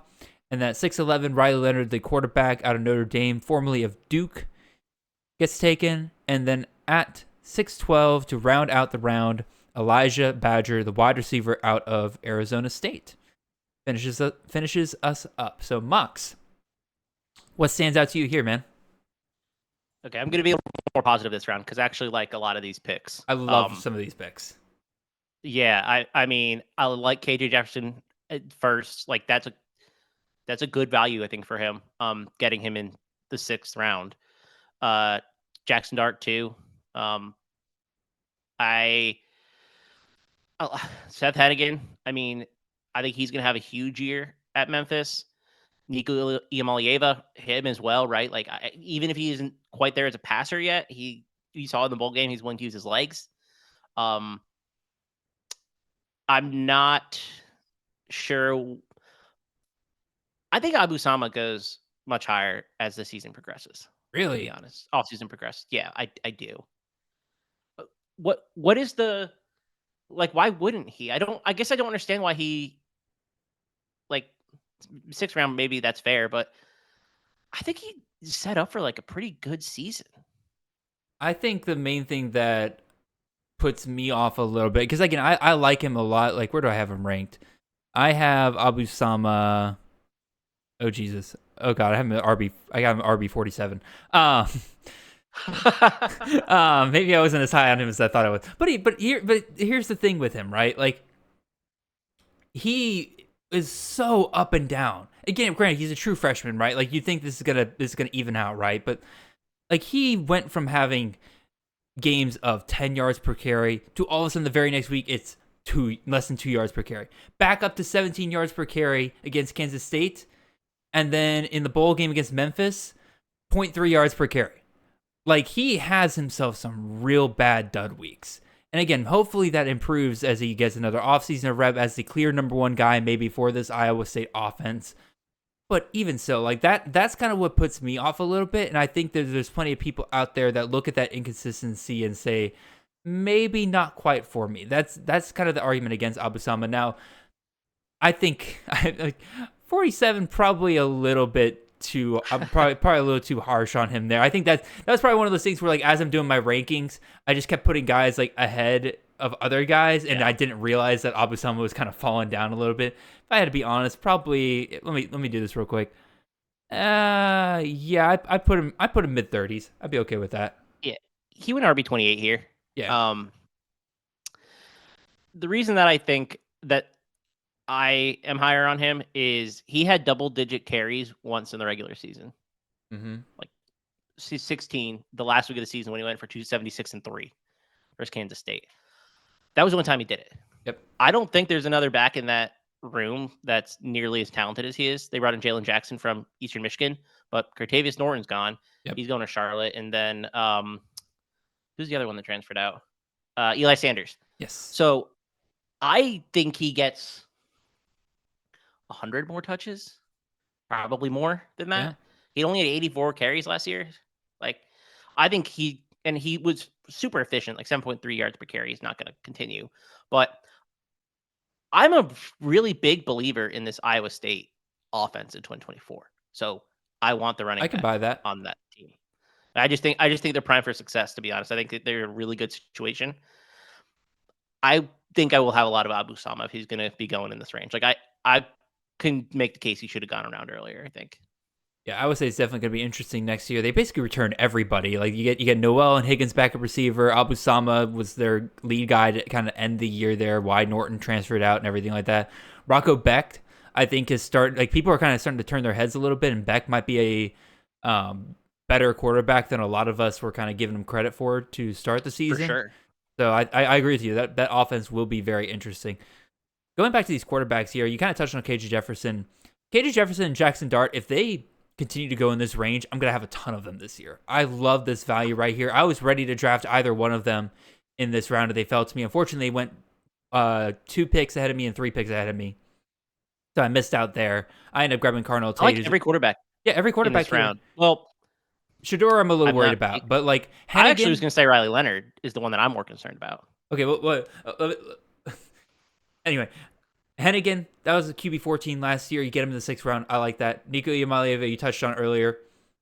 Like Hendon Hooker was QB 8 before he got hurt in 2022, and I think it's very possible that Nico could end up in that same range. I think he fits that system a lot better than Joe Milton did last year. And Joe Milton, even if he wasn't a fit, finishes a QB 29. So it's not like Milton was a complete dud last year, right? Like that system still can produce if you have the right quarterback in there. So I like the Nico pick there. Shador, I'm just a little bit off Pat Shurmur. I'm a little bit worried about it. And again, when I have a guy like Nico right there, who I could probably end up drafting in this range, or Seth Hennigan, or some of the other guys that go in a round or two later here, I probably will pass up on Shador Sanders once again this year. But Riley Leonard, let's talk about that box. I don't know that he's a fit for this system. How so? May I ask? Because like Denbrock, we've seen perform wonders with Jaden Daniels, right? And it took Jaden Daniels 2 years to really kind of get started there. But then before that, Denbrock was responsible for giving us Desmond Ridder at Cincinnati the year that he was a top 12 CFF QB. I get the hesitation because, again, Riley Leonard coming off injury, did not perform super well last year. But we've also seen the ceiling of Leonard can be a top 10 CFF quarterback. Because in 2022, he was a top 10 CFF quarterback at Duke. So I guess maybe I should not have phrased it the way I did. Let me take it back, because he probably is a good fit for the system. I don't think he's a good fit at Notre Dame because I think it's too high of a jumping competition for him. Okay. That's more my concern. I think he was a good ACC quarterback that had a lot of his flaws hidden by Kevin Johns. I think some of those flaws can get exposed against better competition. And Hold on. I don't know Notre Dame's schedule off the top of my head, but I have a feeling it's probably harder than Duke's. So and I know ACC, whatnot, but still, I'm a little concerned. And it took Daniels a year to, like you said, like I didn't think he was very good the year prior. Then he really put it all together. But I'm just a little wary of Riley Leonard. Yeah, looking at Notre Dame's schedule here, they start off at Texas A&M. So boom, there you go, right off the bat. That's a tough matchup right there. But the rest of it, like you mentioned, like with Notre Dame's deal with the ACC, right? They face Louisville, Stanford, or not Stanford, excuse me, not an ACC school, but Georgia Tech, Florida State, Virginia. Those are the ACC schools that they'll face this year. They get USC at the end of the year, which that's a tragedy of a defense, so that'll help them out a little bit. They're out of conference at that, quote unquote, out of conference. NIU, Purdue, Stanford, Navy. Like, I think that's a pretty manageable schedule. Again, there's some clear games there that you don't really love, like A&M, Florida State, probably Louisville. If they keep going on the defense they had this year, probably don't love that matchup. But I could see him. Florida State and USC to both end the season. I think USC is going to be better this year on defense, like substantially so. Yeah, but if you go from a turd sandwich to like a turd sandwich with a little bit of frosting on top, like I think USC is going to have a defense that potentially ranks top 30. That'd be a massive jump. Yeah, I think there's some scheme stuff and coaching stuff that Danton Lynn's going to get turned around pretty quick, to be honest. And you bring in what's his name from North Dakota State, like putting a culture together that I think is going to just by default make them better. So I'm not totally ready to write USC off quite yet. So that concerns me because that's a pretty like difficult end of season. If you think Florida State and USC like are good, then that's 2 playoff matchups. I don't know. That is true. Maybe I'm just trying to find the case against Riley Leonard because I am just skeptical of the player. Mm-hmm. And again, coming off of injury, definitely always something to consider as well. One last thing I want to touch on here, I kind of briefly touched on it when I was going through at the beginning. Cardinal Tate, wide receiver out of Ohio State. He comes off here at 604, and Emeka Egbuka came off at 112. What do you think of that gap there, Max? Because I think that's a pretty insane gap between those two. I thought Egbuka went a little early, or at least earlier than where I would have taken him. And I'm looking at it, and I'm like, well, where would I take Cardinal Tate over? I would take him over Will Shepherd. I would take him over Zachariah Branch. I would take him over Elijah Surratt. And so I'm looking at it, and I'm like, okay, I think I can make the case that Tate should go at least probably around higher. I think he's the wide receiver 2 there. And I don't know what that target distribution is going to look like. Heck, I don't even know how good Will Howard is. But I think it's too big of a gap, first of all, and I think Tate goes a little too late. There are players I would take Tate. There are players that I would take Tate over. Yeah, I have Tate. Tate pretty much came off right where I have him, right? Like, I think he's wide receiver 27 in this draft. I have him ranked as wide receiver 26. To me, the big difference, like you said, is the fact that Egbuka went, I think he's wide receiver 4 in this draft. I have him wide receiver 22. And I'm not quite that low. I'm that low because I don't really see, like, I've looked at the slot wide receiver for Ohio State the last couple of years, and they're pretty much capped right at 100 targets. So there isn't really, unless they just go full force feed on Emeka this year, which is a possibility. Like, again, like, he came back for a reason, right? Like, if they were going to heavily feature him, he would have been in the draft this year and probably a first round wide receiver, if not early second round wide receiver, and he would be making bank right now. But they brought him back for another year. I still have him ranked ahead of Tate. I think that is the proper way to do this, but I don't have the gap between those two nearly as large as it was in this draft. Just thought it was something I found pretty interesting, because with Cardinal Tate, I pretty much see, like, his ceiling is getting the targets that Marvin Harrison Jr. got, right? Or like a Garrett Wilson or Chris Olave got, right above that 100 target range. I think right here I have it 108 targets was what I was able to kind of get him to on a pretty consistent basis. And so if that's the case, like, Tate probably, in my opinion, potentially has the higher ceiling of these two. But because we've seen Egbuka do it before, you got to take Egbuka before him. Yeah. I mean, I think Egbuka is a really good receiver in his own for right. Sure. And so I understand. I mean, I don't know if I would take him at the end of round 1, but I certainly would take him in round 2. Okay. Just the Ohio State offense. But I'm not quite as low on Egbuka as you seem to be. But I am high on Cardinal Tate. So I agree with that part. Alrighty. Let's finish this up about 2/3 of the way through here. I say let's finish up. We're 2/3 of the way through. We got a bit to go through here. Round 7, though. Mox, I know you're going to be happy with this round because the first tight ends are finally coming off the board here. But we'll start with the 701. That's not a tight end. It is CJ Daniels, the wide receiver out of LSU. At 702, Noah Fifita, the quarterback out of Arizona. At 703, you got Avery Johnson, the quarterback out of Kansas State. At 704, you got Miller Moss, the quarterback out of Southern Cal. At 705, Harold Fannin, the tight end out of Bowling Green. At 706, Jackson Arnold, the quarterback out of Oklahoma. At 707, you got PJ Hatter, the quarterback out of Texas State. At 708, you got Will Howard, the quarterback out of Ohio State. At 709, Dalvin Smith, the tight end / wide receiver hybrid over there at Western Kentucky. At 710, LeJontay Wester, the wide receiver out of Colorado. At 711, RJ Maryland, the tight end out of SMU. And then at 712, Chandler Morris, quarterback out of North Texas. So, Mox, what stands out to you here, man? A lot of good value in this round as well. I think the quarterbacks, again, are really strong here. Fifita, I like Avery Johnson, although I think he's still pretty questionable as a passer. Jackson, I would have taken Jackson Arnold earlier. I just think he's frankly awesome. I think he could be the best college football. Full disclosure. Quarterback in college football. Full disclosure. Arnold Okay. Arnold was a misfire on my part. I would have taken if in this draft, I would have taken him in the 6th round if I saw that he was still there. I did not have him on my list for some reason, even though I definitely should have. I will be taking Arnold higher than 706 in the future. Yeah, I really like him. I'm really high on him. Will Howard, I mean, 2 of his receivers have been drafted in the first 6 rounds. Like, obviously, you have to take him. Mm-hmm. But my favorite pick of this entire round is CJ Daniels at LSU. Okay. Because I'm a CJ Daniels believer. I think he You and is Nick wide receiver Allen 1 there. both. Yeah. Oh, yeah. The right side of history. You still have time to get on, people. I thought he made Salter look a lot better than he was. I think he's the most talented wide receiver in that room today. And I think Garrett Nussmeier is a good quarterback. Put 2 and 2 together, I think he could have a big season. I really do.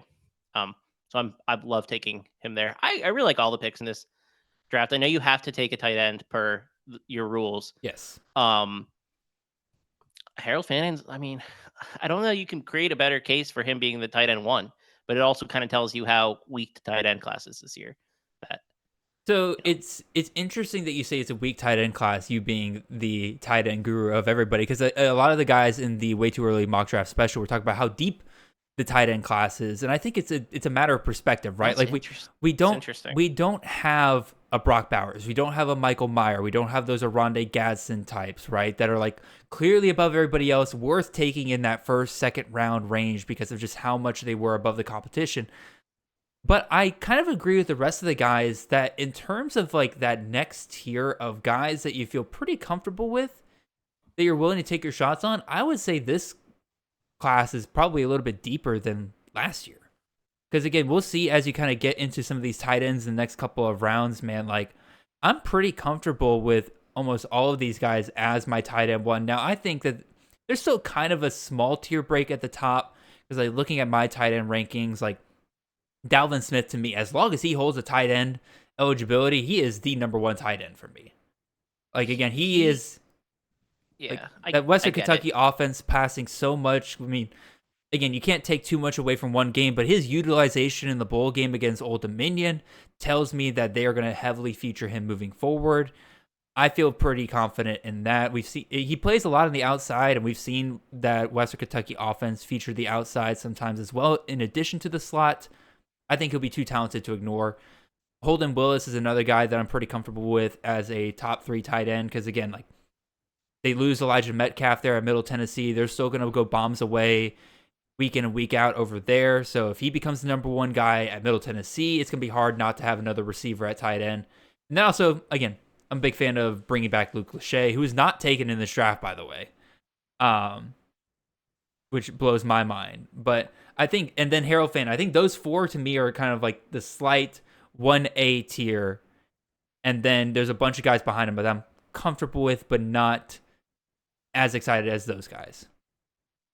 So maybe my perspective is like forecasting more than it is the reality as we sit here on February 4th, as you listen on February 5th.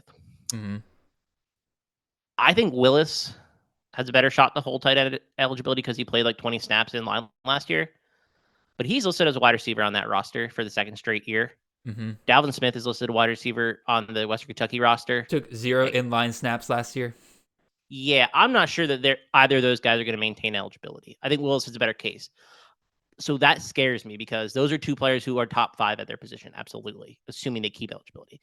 If they don't, I think you're really scraping by for tight ends. Like, I have no idea what to project RJ Maryland. I really like RJ Maryland, but like, I think he's up there. I have him probably as a top 5 tight end, but I don't think you can be confident in that projection. And then I look at the next round where, you know, a bunch of tight ends go as well. And I'm like, well, I have no idea if those guys are going to work out or not. And a lot of them are transfers. Yeah. It's just, I don't feel that like the position is super strong this year, I guess. And that's the assumption that I'm making, that there's a better than 50% shot that those 2 lose eligibility just because the way they're listed and their utilization. I don't think Fantrax is going to do it again this year, but maybe they do. Oh, I agree. I'm going to be lobbying for Dalvin Smith at least to lose his tight end eligibility because of the fact he took 0 inline snaps last year. He's not playing as a tight end.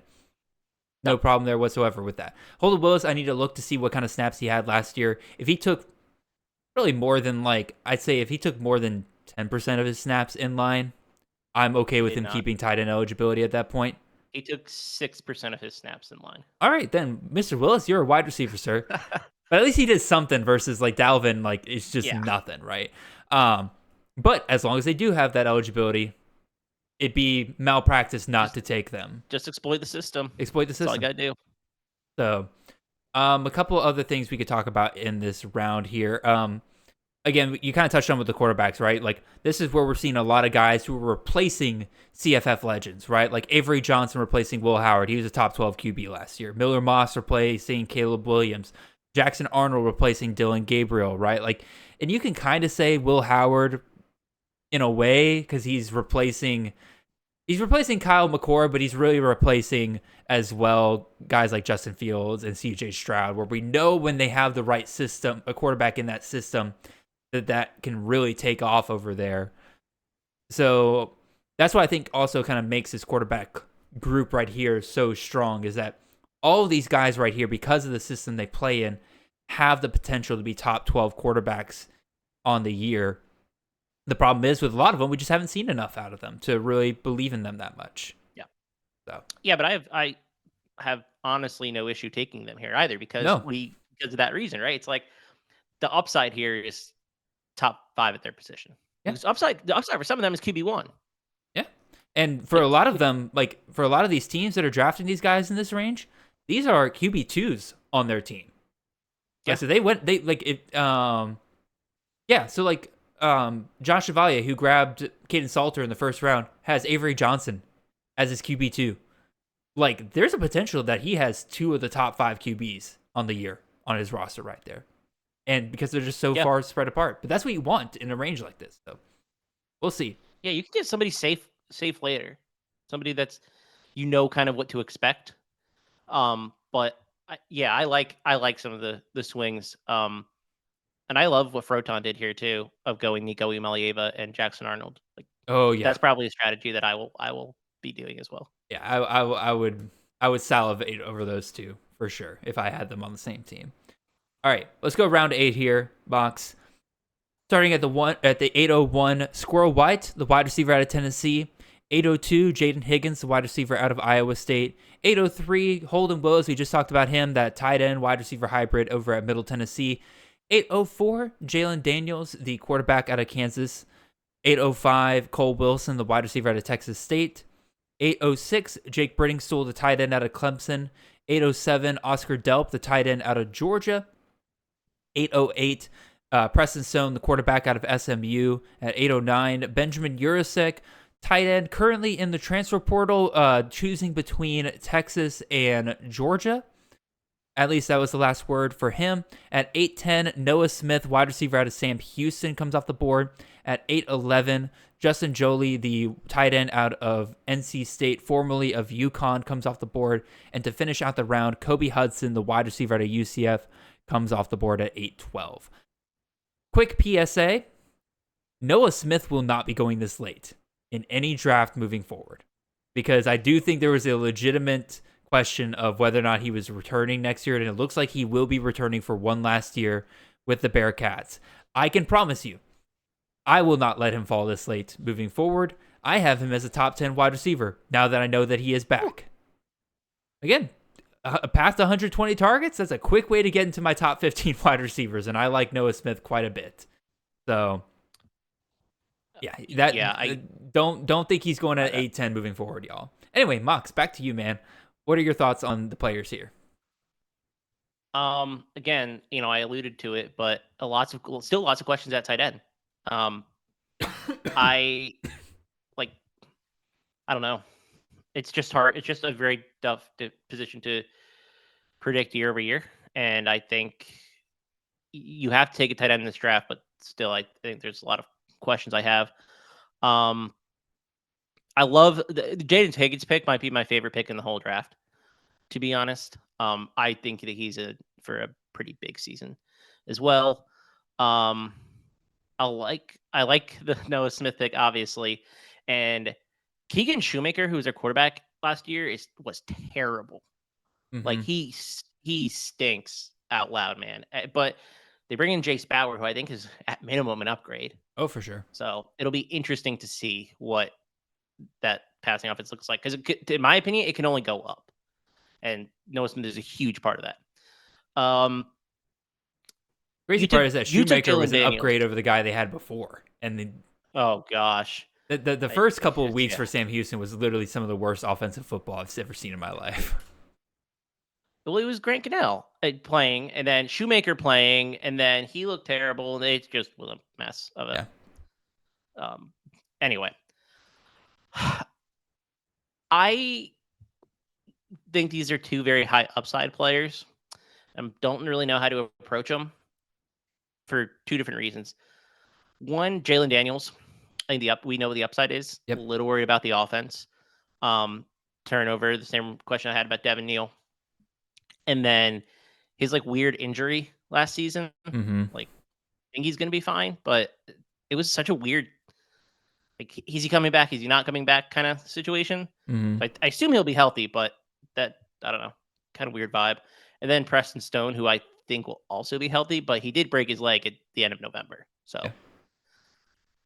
that is a concern. And that was a stupid play he broke his leg on too, because he shouldn't even been in that game. They were blowing Navy out and they kept him in and broke his leg. So lesson learned.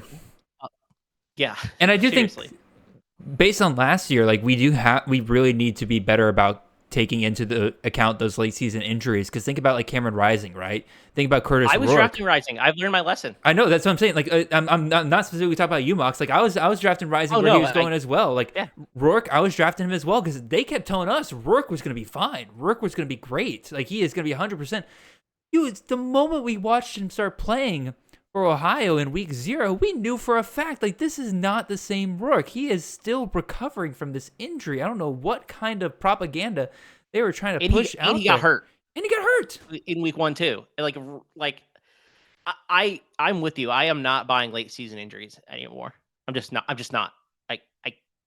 Too much risk. Yeah. Way too much risk, especially if unless they're on your bench, you're getting them that late to where okay, they don't work out, you cut them, and it didn't really hurt you because you weren't planning on starting them week 1 anyway. But yeah, I agree. Definitely have to take into account that a little bit more. One guy I find a little interesting here is Squirrel White. And last year, I would consider him one of the bigger busts in CFF last year. But here's the thing. I didn't realize this. He had 93 targets last year. It's just that he had Joe Milton throwing him the ball, and they weren't really doing the deep shot stuff like we thought they were going to be able to. I think he is a big candidate for a bounce back season this year. With Nico Iamaleava there. Say again? No, I was just saying, I agree. But wide receiver is just so deep that you can get a guy like him here. You can get a guy with that level of upside. Oh yeah, because of how bad that season was, or underwhelming to expectations, I should say. Still at 800 yards, but he didn't score any touchdowns. He had 2 touchdowns in the whole season. Yeah, I think that's a huge upside play. Mm-hmm. The upside with that pick is tremendous. Absolutely, the floor could also be pretty low potentially. Yeah, because he definitely got hurt quite a few times last year. But even guys like Kobe Hudson, right? A great pick here in my opinion. Because again, I have him tabbed as getting around 88 targets next year, right? Again, doesn't quite hit that 100-yard threshold and everything like that, but it's close. It's within 15. And the major thing is if Joey Hobart went down for any reason whatsoever, Wilson's immediately their top guy, and he immediately jumps into that conversation of getting 100+ targets, if not 120+ targets. And that's kind of the guys you want to shoot for around here. Again, Kobe Hudson, I think, is another very interesting one, given the target share that Javon Baker was getting at the end of the year. I think Hudson could absolutely pick up where Javon Baker left off. So great. Yeah. Again, that's what I was trying to tell you. Wide receiver, I think, is deeper than people are giving it credit for. Yeah, it has more upside in later rounds than I think it usually does. Mm-hmm. Maybe. Yeah, no, I maintain that. I think getting Squirrel White, getting Jaden Higgins here, every wide receiver that went in that round has potential to finish as a top 10 option. There's a path for it. Yeah, for sure. So that's what you want in these rounds. That's exactly what you need. All right, let's finish up with our last round here. Again, this draft only went 9 rounds because of how early we are in the season. We're going to very quickly move towards some deeper drafts. The mock draft that I have going right now already, we're planning on making that one 16 rounds. And pretty much by the time Fantrax moves us over to 2024 season, we'll be quickly getting into the 20 rounders, 25 rounders for you guys moving forward. But again, round 9 here, last round of this draft. Start off with the 901, Colston Loveland, the tight end out of Michigan. 902, Kentrell Bullock, the running back out of South Alabama. 903, Amari Nyblack, the tight end out of Texas. At 904, you got Cam Camper, the wide receiver out of Boise State, formerly of Indiana. At 905, you got Nicholas Singleton, the running back out of Penn State. At 906, you got Travion Henderson, the running back out of Ohio State. At 907, Rashad Owens, the wide receiver out of Oklahoma State. At 908, Caden Prescorn, the tight end out of Ole Miss. At 909, DJ Uyangalele, the quarterback out of Florida State, formerly of Oregon State, formerly of Clemson. At 910, you got Joey Aguilar, quarterback out of Appalachian State. At 911, you got Jalen Milroe, quarterback out of Alabama. And then at 912, Brant Keithy, the tight end out of Utah. So, Mox, in this final round here, what is sticking out to you? And there is one player that we are required to talk about, given your back and forth between you and Kay earlier this week in our Slack. So do you want to go ahead and get him out of the way, Mox? Yeah, we can talk about him. I'm not a believer in Jalen Milroe, the quarterback. I just honestly am not sure that he is all that great. I think Austin Mack might be better than him, and we haven't even seen Austin Mack. But given how good he is on a week-to-week basis, this is a good pick where it happened. I do think there is risk, though, depending where you rank him. Because, I mean, he goes at what, quarterback 20? It's 24 here or something? Quarterback 24. Yeah, I think that's totally appropriate and fine, and I think he could go a little bit higher than this. I take issue when it starts getting pushed up to like 15, 12, 10. I think there's more risk with the Jalen Milroe situation than people would believe. Austin Mack, we didn't love as a recruit as at Camp Scan, but it tells me that Kalen DeBoer thinks Austin Mack's pretty good. That he brought him and was like willing to ditch a 5-star for Austin Mack. I mean, I know it wasn't his guy, but still. So I just think there's more risk in that situation because it's not Kalen DeBoer has no allegiance to Jalen Milroe at all. There's no reason why he would not hesitate to bench him if he plays poorly. So I could see it happening is all I'm saying. Milroe is definitely going to be one of the more interesting guys to watch here because before the Saban retirement, I had Milroe as my QB1. I had somebody call me out on Twitter the other day. They're like, well, Jerry, like you had Milroe as your QB1 and you let him fall to the 9th round. Like what happened there? Well, one, because of everything going on, I was super curious to see like where the rest of the CFF community had Milroe going. So I made it a goal of mine not to pick Milroe in this first draft because I was really curious to see what others thought about him. And well, I was kind of surprised by how far he fell here, for sure. But here's the thing, Mox, if we get to the fall, right, and Milroe's still the guy, like all the talk is that Milroe's the guy, and he's gonna run Kalen DeBoer's system. He absolutely will move up in drafts, and he will absolutely end up being a first-round pick. Given Kalen DeBoer's system, given his production last year to end the season, given his skill set on the ground, like you're not telling me that if you're getting that confidence more and more that he is going to be the guy for Kalen DeBoer, like that you wouldn't want to take that shot at that point. I can absolutely see him skyrocketing throughout the year as long as we get that confirmation that DeBoer is riding with Milroe. I think he'll start week 1. Like I'm actually like 99% confident that he'll be the week 1 starter. After week 1 is what concerns me. After week 4 is really where I start questioning whether or not he has a quick trigger to pull him because that's the week they played Georgia. And I know he beat Georgia last year. Sorry. That's all good. I don't know. I just don't think Jalen Milroe is like a super talented quarterback. So if he can't if he can't run the system that Kalen DeBoer has, and I'm not totally sure he can. But I think we'll know that by spring, right? Like spring practices, like DeBoer will know. There's like you said, there's a reason why he brought Austin Mack over from Washington. I don't think he's benching Jalen Milroe regardless, though. Like I don't think he can do that. To all the players that stuck around, like Jalen Milroe beat like They finally beat Georgia. Sorry, I keep saying it, but No, you're good. No, it's all good. It's It's a all big good. win for the program, right? Like that was a huge win to get them into the playoff. Mm-hmm. I don't think you can bench Jalen, but or not start him week 1. I do think you can bench him though if he performs poorly, and I think given the lack of allegiance, it could happen. So I don't think that I will take him. But if there's that lack of allegiance, then he would have no problem benching him in the spring. That's kind of my point, is that we're going to know by the time the fall rolls around. Lose the locker room. I just don't think anybody who was there last year and like part of the team, I think you would have like a locker room revolt, to be honest. I don't think the fan base would like it either. Oh, no, the fan base definitely would not like it. I just don't think you could do it. Like, even if he believes that Austin Mack is better to start week 1, I don't think he'll start him. And I'm not sure that Austin Mack will be. I just don't think you can do that if you're Kalen DeBoer. You do not have enough political capital with this Alabama fan base yet. Or team. Fair enough. Again, I'll be in the boat where if we're getting to the fall and Milroe's still going to be the clear number 1 guy, and I'm not getting a whiff of competition from camps and everything like that, I'll be riding high on him. I'll be fully ready to take him on. So yeah, I get it. Here's another thing I find interesting in this round, Mox. If you were to go back 2 years ago and you told CFF folks that Travion Henderson and Nick Singleton would be 9th round picks in Singleton's 3rd year and Henderson's 4th year now, what do you think the reaction would have been? Shock. Disbelief. You just get disbelief. I mean, it's pretty crazy where each respective career has gone.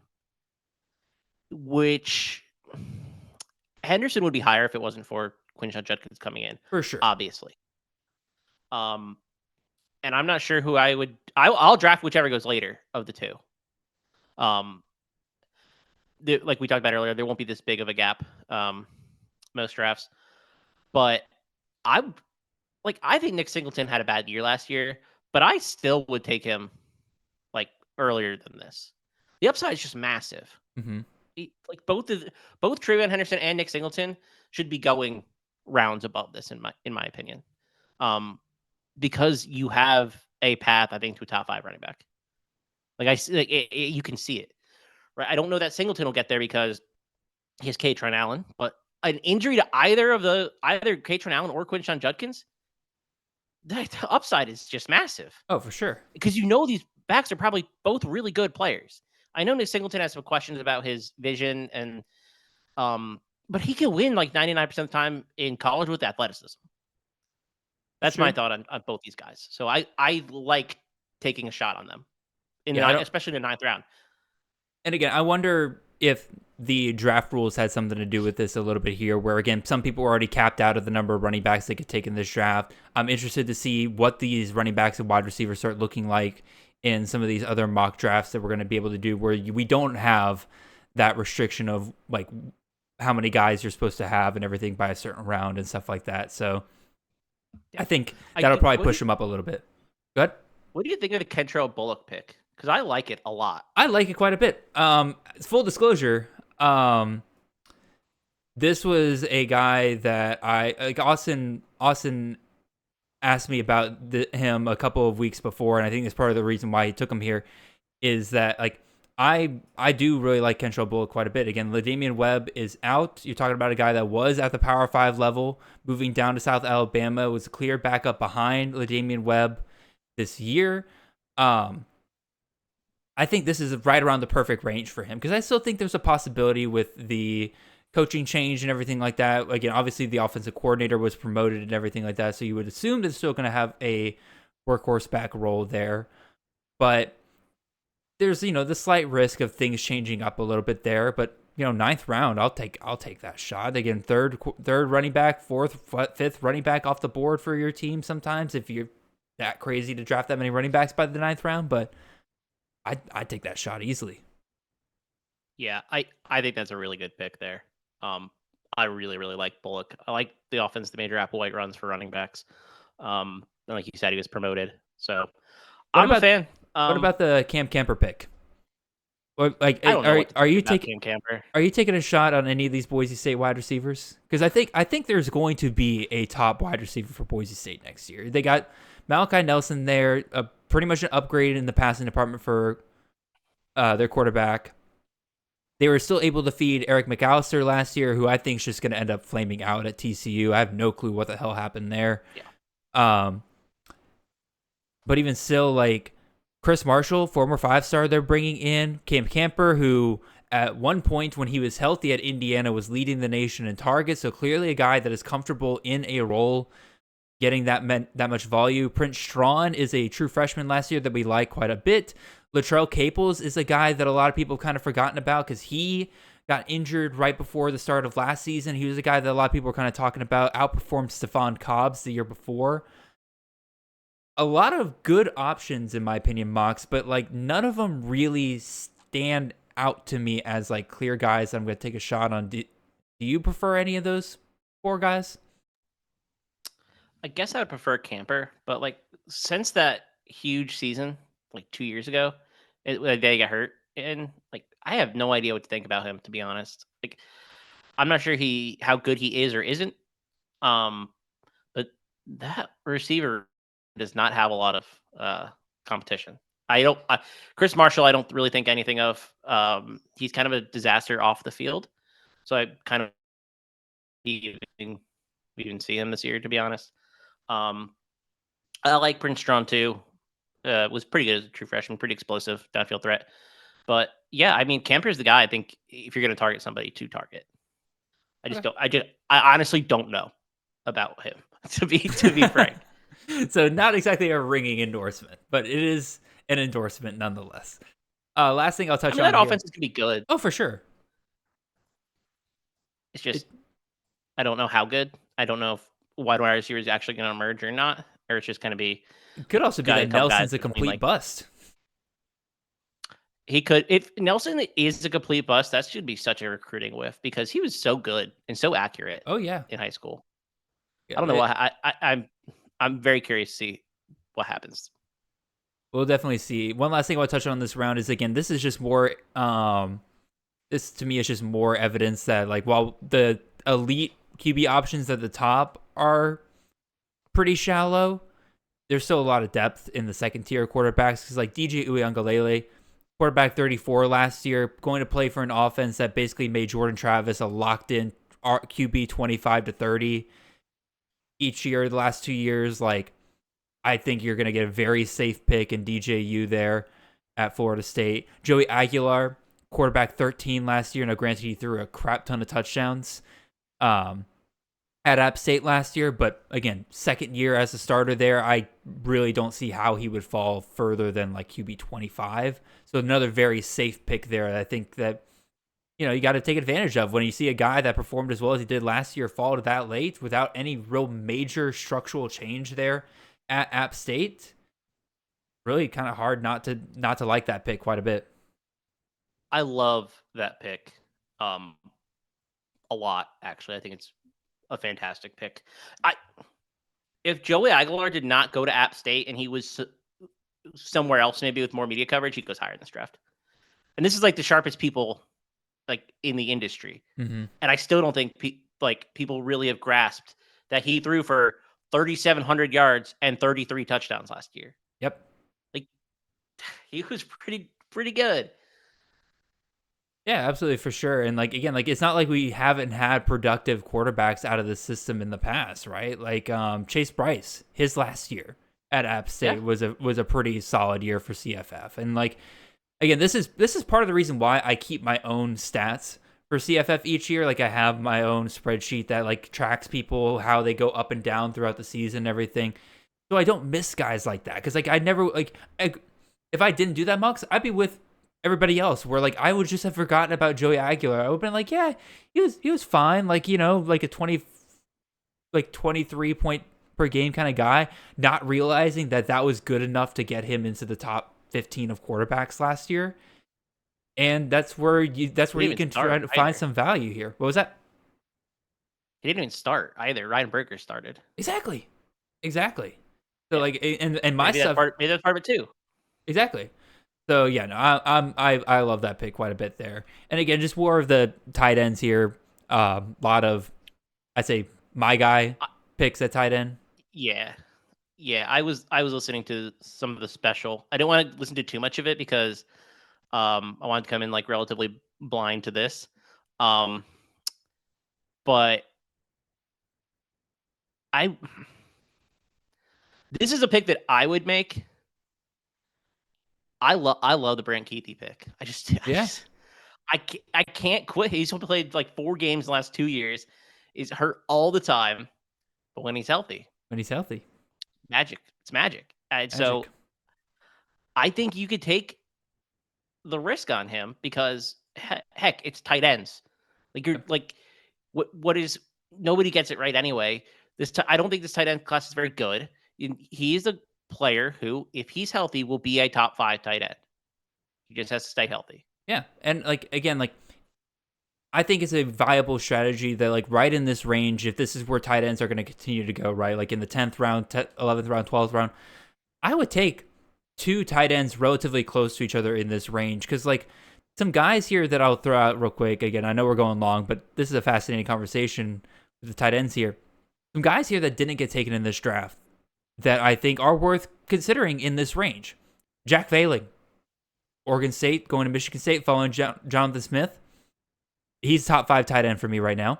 Arondé Gadsden out of Syracuse. Like, if he keeps his tight end eligibility, doubt he will, but even still, if he does, like, people are going to want to take a shot on a guy playing receiver with tight end eligibility. Luke Haas. Everybody remember who Luke Haas? Absolutely phenomenal for Arkansas for a couple of weeks there. True freshman, then gets hurt, but like he was a top 4 tight end for CFF last year before he got hurt, right? Like that's a great one. Mason Taylor didn't get drafted here out of LSU. Like that could be another really big one right there. And again, like just some other fun ones like Michael Harrison going from Colorado to San Diego State following oh my God, Sean Lewis. Following Sean Lewis there when he was on the field last year. After Travis Hunter went down, he was phenomenal. But now he's going to follow Sean Lewis, San Diego State, step down to competition. That could be a ton of fun. Drake Dabney, formerly at Baylor, now at TCU. Look what they did with Jared Wiley last year. Like, tons of fun guys that didn't even get drafted here that I think like warrant taking 2 tight ends kind of in this middle range of the draft. Just again, like you said, Mox, none of these guys are surefire bets. But I would feel a lot better if I had 2 shots on guys within this range rather than take 1 shot and then just wait forever to grab a second tight end. Yeah. No, I mean, there's a lot of upside tight ends. And like Luke Kosh is a pretty interesting name, right? Because he tore his ACL in week like 4 or 5. Yes. So you would assume that he's healthy again. But we thought the same thing about Cam Rising last year. Or not Cam Rising, Brant Keithy last year. Yeah. Cam Rising too. Well, Cam Rising right? tore his ACL. Well, Rising tore his... He tore it in November? Yeah, in the bowl game. December? Yeah. It was Penn State. So, yeah, fair. Versus Keithy was like, I think week 3, I think he was. Yeah. So. But, yeah, sometimes you just don't know. With these, you think the recovery is going to be a lot smoother than it is. And sometimes that's not the case. So that's something I'm trying to be more cognizant of moving forward in terms of my drafting. I'm not... like we had this conversation, but like it applies to all positions really. Yeah. Just understand what the injury is and what the timeline is, and then like add time to it. Not to completely blow up his DMs, but like I would heavily recommend if you can reach out to Nate Marquise because again he does physical therapy on the side, and so he is very knowledgeable of a lot of these injuries. And whenever I start asking about timelines for certain injuries, he's probably the first guy I go to in order to get a pretty knowledgeable estimated guess or educated guess, in terms of how long these guys are going to take to recover. Exactly. Yeah. I mean, it's just understand that risk is part of your selection in general. Absolutely. So, Mox, we're going long anyway here, so I might as well just ask you, now that you've seen the full draft board and everything, you kind of see like dove in pretty deep into everything. What was kind of your main takeaway from everything that maybe you weren't thinking about before? Depth and upside Um, I think I think you can wait on wide receiver and get really, really interesting upside options. Like the last 2 rounds, I think we're full of them. Mm-hmm. I think if you want to feel really comfortable on running back, I think you probably need to take one in the first 2 rounds. Not that there isn't upside later.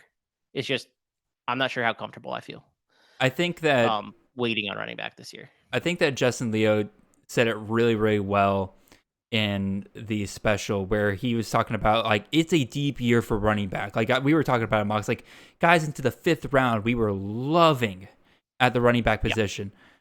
But it still cuts off at one point because there can only be so many, in Justin's terms, volume pigs out there. There's only so many guys out there that are going to get that 200-plus touches year in and year out, even in a really, really deep year. It's just a matter of how many situations seem settled before the season starts versus like how many are still in flux. This year, it feels like we have a lot of situations where it's not as in flux as it was in the past. So that's why it feels so deep. But it's still worth investing, in my opinion, in that position pretty early on because of how deep it is, because of how strong you can feel about it. Versus like in years past, maybe you're investing in running back early on, but there's a lot more questions, especially in those 3rd to 5th round guys than there are in guys like this year. Yeah, I mean, I'm looking at the board and I'm like, okay, after round 2, I think you can make an argument that a lot of these guys have a huge range of outcomes. I don't know what to expect from Jalen White. I don't know what to expect from Jordan James. I don't know what to expect from Donovan Edwards. Those are all round 3 guys. Damian Martinez. Like, it's a deep room because we've seen a lot of guys perform. Mm-hmm. We also have a lot of questions about it because of how much turnover there is. So, yes, it's a deep position. Yes, you can get guys you like later. I think the amount of variance in outcome is a little bit higher, if that makes sense. No, for sure. Higher than people would initially guess based on the names that we're looking at. I think so. I wouldn't just pencil in year-over-year production, I guess is really the point. Yeah, absolutely. Again, not only just because of the transfers, but also, again, the amount of coaching turnover we saw this past year was crazy. So definitely something you have to keep an eye on. So with that being said, Mox, really appreciate you joining here, man. Again, I need to get you on here more often for these discussions. You always bring excellent analysis whenever you come on here. So let's make it happen more often this offseason. And for all of you out there, oh, sorry, Mox, go ahead. I was gonna say absolutely. Thanks for having me on. I always enjoy it. Absolutely. One last thing, Mox. Again, obviously returning production, some great stuff at Campus of Canton and everything like that coming out right now. But can you give a preview for those out there as to what's coming down the line for Campus of Canton? Yeah, we're working hard on getting some of our yearly guides out. I know the recruiting team is spending a lot of time on theirs and working really hard to get it out. I think relatively soon. It's one of my favorite pieces of work that the entire company puts out, just because I'm not as good as they are at identifying talent, and we've had some big hits in the past, and I look forward to it every year. It's a pretty unique piece of content that we put out. So yeah, that is our focus currently. And again, it's been basically for anybody playing really. I mean, CFF, if you want to try to hit on some of these freshmen early that nobody's really talking about, a place to go and find guys like Kevin Concepcion, find guys like Trey Wilson. You can really kind of dig deep on some of those guys from this past year. In addition, again, if you play any Campus of Canton league, obviously it's basically a Bible for you. And then CFF Dynasty, if you guys play keeper leagues or anything like that, go ahead and get yourself a head start on guys that are coming down the line. It's absolutely incredible content for you year in, year out. I enjoy getting it every single year. So, with that, we have come to the end of our show. Thank all of you for listening. If you have not already, leave a like, comment, and subscribe if you're watching this on YouTube. And if you're on podcast, make sure you follow the show and leave a 5-star review wherever you can. Make sure you guys check out the rest of the Campus of Canton Podcast Network for shows ranging on pretty much anything you can think of related to the college fantasy game. We'll catch you guys next time here, next Monday, where we're going to start breaking down some of these major coaching changes that I kind of hinted at the end of the show here for this next season and how it's going to impact some of your favorite players. Until then, really appreciate you guys and hope you guys have a wonderful and blessed week. See y'all.